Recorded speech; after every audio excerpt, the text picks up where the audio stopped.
So,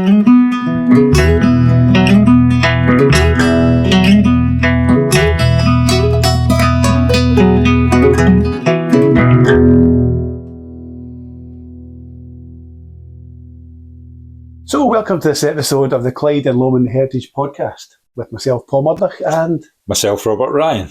Yes, and today we're going to talk about somewhere we're actually sitting in at the moment, which is Kilmahew in Cardross. And we're going to talk about the history of Kilmahew and the Napier family, which go right back to medieval roots, right to the kind of a modern legacy in a way. Yeah, I believe they had control over that estate for about 500 years. Yep. A lot of power for one family in this area. Yeah, they lived there for a long time, that's for sure. And Kilmahew estate, Kilmahew means, Kil means church or cell, and Mahew refers to Saint Mahew or Matthew, but Mahew is the name here. Yep. And he came across, well, he was actually a kind of a disciple, is that the right word? He was kind of brought here by a follower of St. Patrick. Yeah. He was a Briton who converted to Christianity. Yeah. And yes, he is associated with this area. He eventually went back to Ireland, and he was known there as Mochta of Louth. And he built a monastery in Ireland, and it was quite a famous monastery for quite a few 100 years or so after his death. And even as far back as that, there was human traffic, if you like, between Scotland and Ireland. The connection's always been there. There seems to be a plethora of saints coming across at that time, doesn't there? Columba and there's Columba and there's Kentigern and there's many different people. Oh, what was that? Robert's left leg just dropped off. Yes, what I was going to say, he passed away, that is St. Mahew, in AD 535, so a long time ago. So we have St. Mahew's Chapel here in Cardross, just up the road from where I am just now, and it's been there for a long time. There's always been a kind of site of a church there. Yeah. But we'll talk about that in a wee minute. Inside it at the moment, there's a statue, quite interestingly, of St. Margaret. And St. Margaret was also Queen Margaret of Scotland. She was the wife of Malcolm Canmore, and a very sort of, you know, she eventually became a saint. So a very virtuous woman. She apparently used to clean the feet of the poor and all that sort of thing. And there was a school of thought that she should have been the patron saint of Scotland. So, shouldn't be smirking. Just the thought of cleaning the feet of the poor. It's amazing, isn't it? No, seriously, that was one of the things that she did. That was one of the things that the kind of better off people who wanted to show their devotion to Christ and to help the poor. That was one of the things that she did. Yes, I was married to Malcolm III, and she came from Hungary, born in Hungary. That's right. Her father was actually briefly on the English throne, right. But he was regarded, I think, as a pretender. I think, was he Edgar? I think he was. Yeah. But so anyway, they came from Hungary to here, and you told me earlier on they were kind of blown. I think they were blown off course. They were blown off course and ended up sailing up the Forth, and then with their royal kind of connections, Malcolm Canmore, Malcolm III, took them into his protection, and the rest is history, as they say. Exactly. That sounds like a good name for a podcast. It does. Moving back to the chapel a wee bit, we'll come back to the actual Napier family in a minute, but the chapel sort of came in, well, there's always something here. It was really a bit later on it became the chapel we kind of know now, and even then it wasn't quite the same. The actual area was gifted to William Napier properly by King David II of Scotland, who you said was Robert the Bruce's son? Without checking, yes, I think he was Robert the Bruce's son. Okay. It was really 100 years later that Duncan Napier built the kind of chapel, which is a two-section chapel. We put a picture up of it that exists today. So the church that we can see today was built in 1467. I think part of it was. I think the wee bit at the back that's higher probably dates back to that, but the rest of it is a wee bit more recent. Okay. I'll look into that a wee bit as well. There's certainly a lovely kind of display between the nave and the main part of the church as well. What would you call that? A collage? Yeah, just sort of, it's a screen. A screen. That's the one. That's the one, I hope. The man with all the answers. Not really, no. So it was rebuilt to a better standard, the chapel was, by Duncan Napier. And there's a record of a guy called Adam Hutchinson actually doing a reading there in 1574.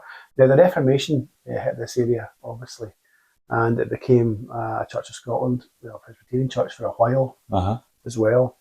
And Robert Napier, another Robert Napier further on, in 1640, turned it into a school. Right. But just the nave part only, he kept part of it separated. It had a wall dividing it. The nave.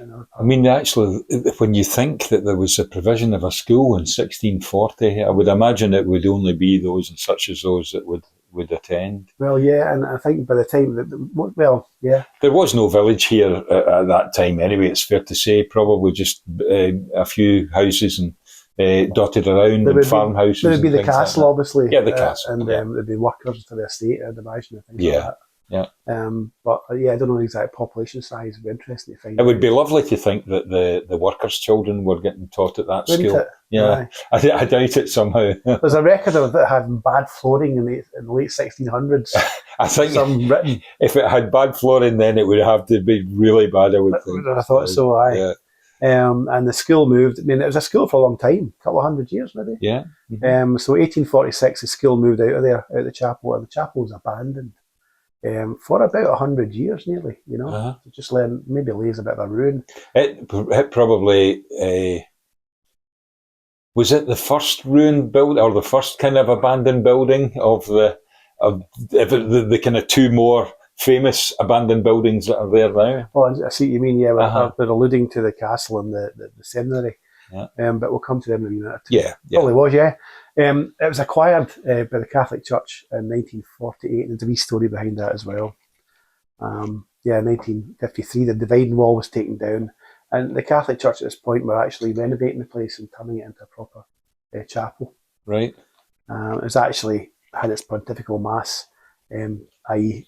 permission from Rome, I guess, to open up officially. And that was it, reopening, was it? Reopening as well. Opening, after 100 years? Well, more as a chapel. Probably... Oh, so 400 years. Well, yes, because as you said, it was a Protestant church post-Reformation, so It was a chapel a long, long time, and that was the 22nd of May, 1955. And there's a picture of that we'll put up as well, of the actual service. So really, Derek, go back to the Napiers. You told me the derivation of the name, didn't you? Yeah, I can't pretend that I only discovered that. I actually did only discover this recently, but one of the Scottish kings referred to the Napiers that they were such loyal subjects that he gave them the name of Napier.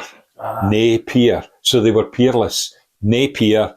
Does that mean that there's nobody like them? I think, damn few. Hey, there's nobody like you, pal.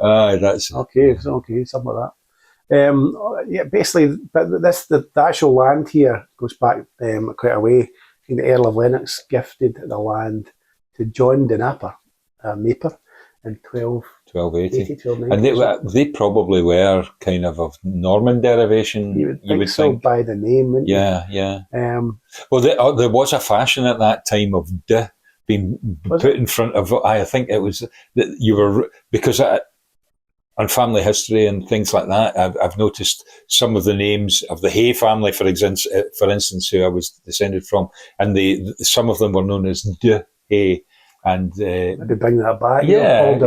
Paul de Robert de Ryan.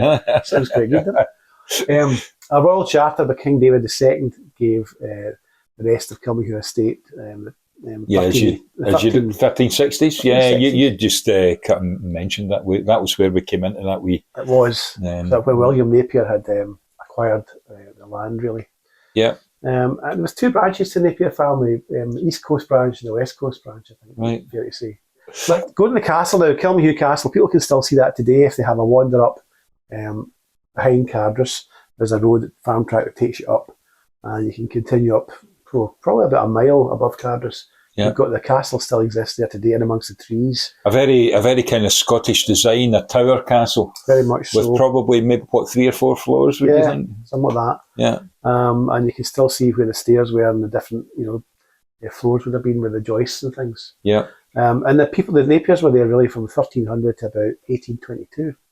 So 18 generations of Napier family Amazing. lived at the site of that castle. This is what tended to happen in Scotland, and just down the road there, at probably the next estate, Camaseskin, the Denniston family were the same. Right. So between Cardress and Helensburgh, Camaseskin. So I think most folk would know it as Colgrain or Craigendorn. Right. But the Camaseskin manor house was the home of the Dennistons. Right. Is that gone too?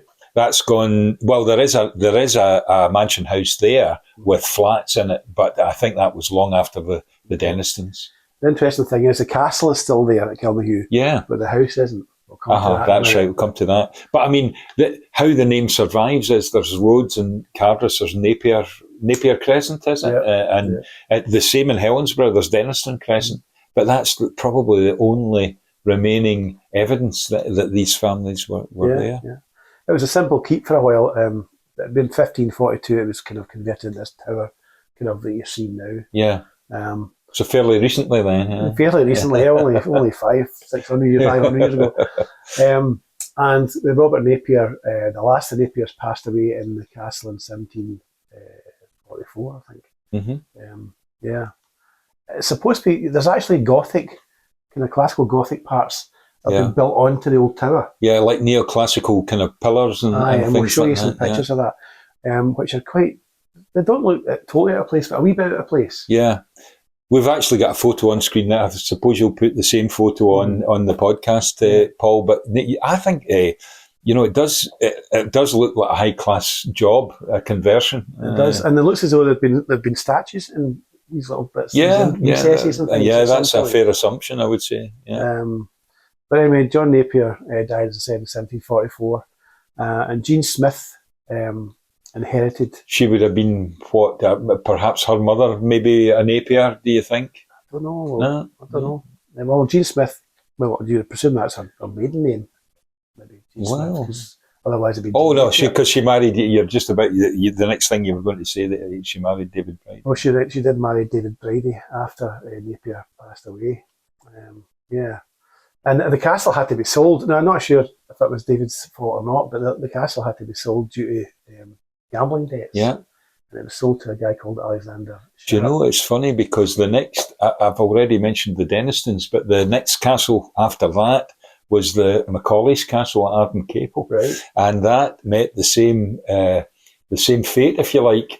It ended up being sold out of the Macaulay family to pay off gambling debts. There must have been a real gambling problem around here at that kind of time, There must have been really good bookies that gave you really good odds, and then and then that sucked you in, and that's too late after that. It was then sold to James Burns of Bloom Hill, who's a big shipping magnate, and had plenty of money, obviously, because he's made big changes to the Kilmahew estate, which we'll come back to actually. Let's go back to the Napiers and think about some of the kind of more notable engineers, because they were big innovators, the Napiers. Robert Napier is quite often known as the father of Clyde shipbuilding. Yeah.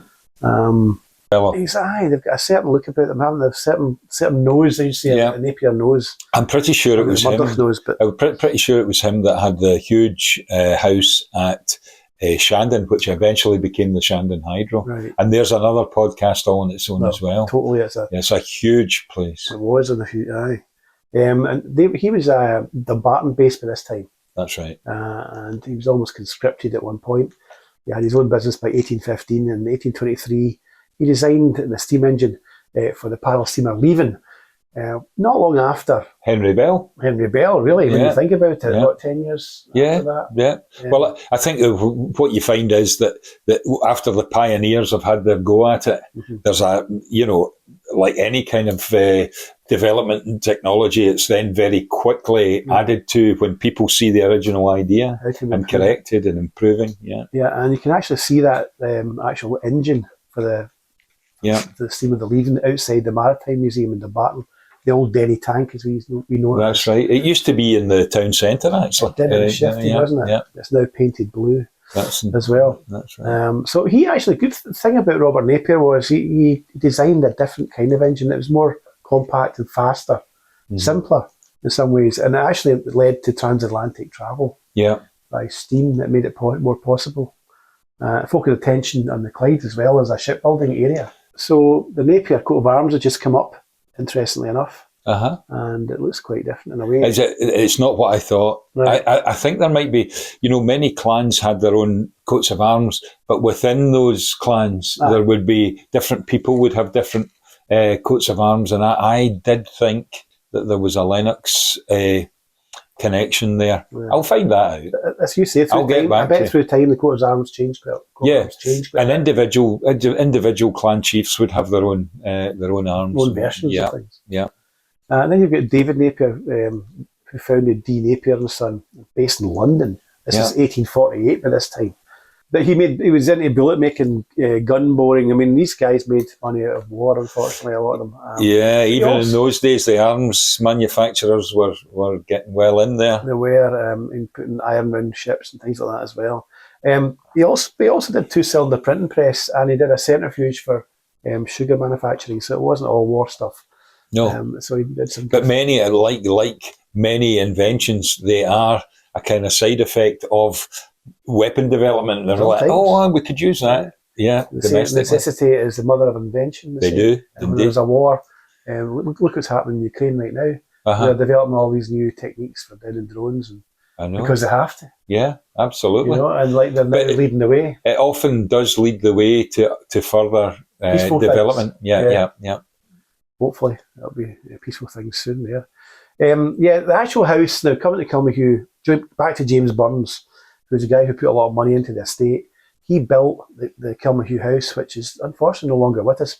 A beautiful building. Yeah, a magnificent building. And I'll tell you, if anybody from Helensburgh is watching and they think of the facade of the Victoria Hall or the facade of the old Hermitage School that was in East Clyde Street, I would reckon that has to be it's certainly, if it's not the same architect, definitely the same school of architecture, because it's so similar. It was John Burnett that did the Kilmahew house, and he designed and built it between 1865 and 1868. Yeah.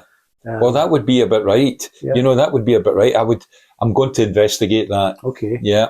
And he also, these places had not just the house, but a swan pond, which is still there. You can still see the swan pond. And gardens, of course. Are there still swans there? Well, I've not seen any recently, but I know there have been.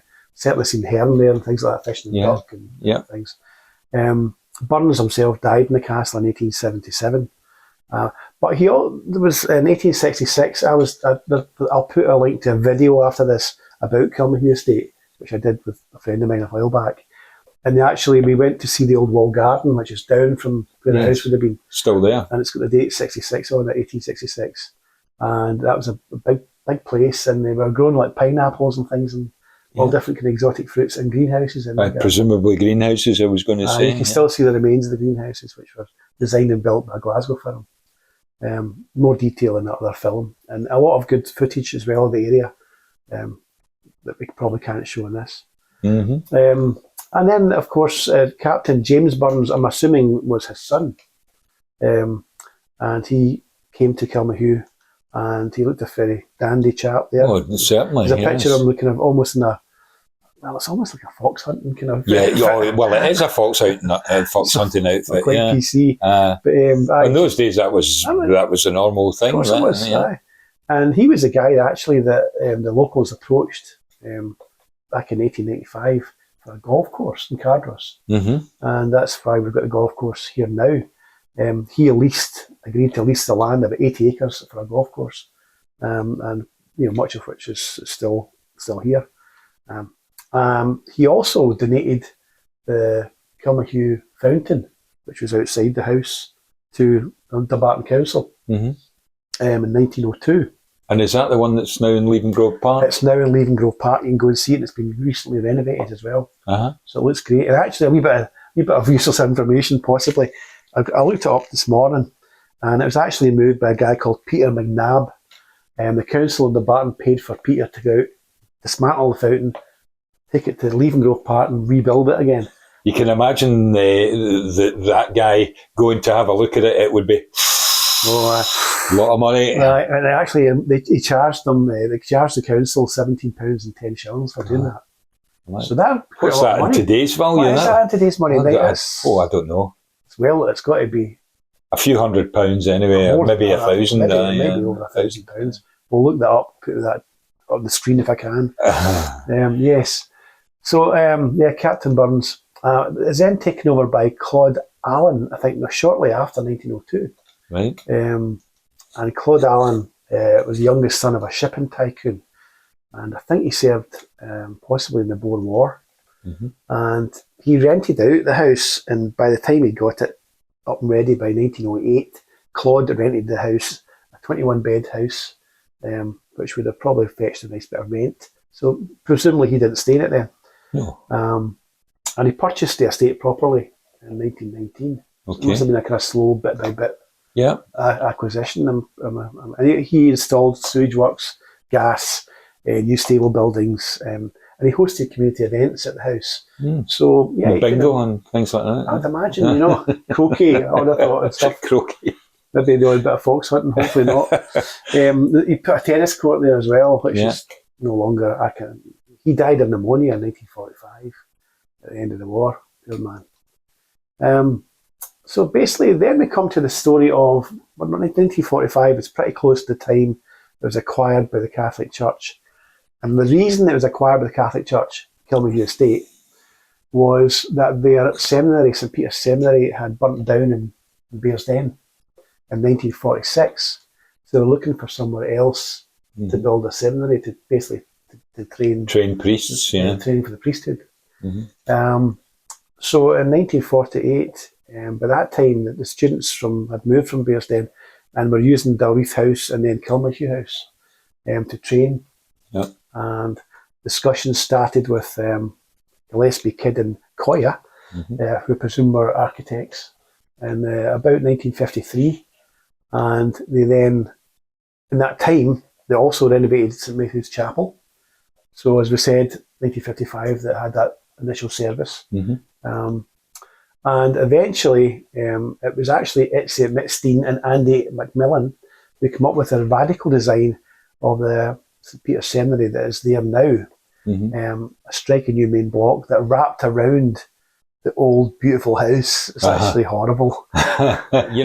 As we've discussed off camera, there's a great debate about whether it's a jewel in the crown of Scottish architecture or whether it's just an eyesore. And it's interesting because it's a listed building. Well, it's a listed building, and we definitely wouldn't regard the castle in the same way. It's a ruin, but everybody would be interested in that ruin, possibly because of the history and everything like that. But I wonder, in 300 or 400 years, if that the eyesore as we described it, if it's still there, I wonder if people would be similarly interested. Well, concrete lasts 300 or 400 years. Well, is it? I don't know. I don't think it's 300 or 400 years old yet. So no, it's hardly that. I mean, 66, it was actually finished.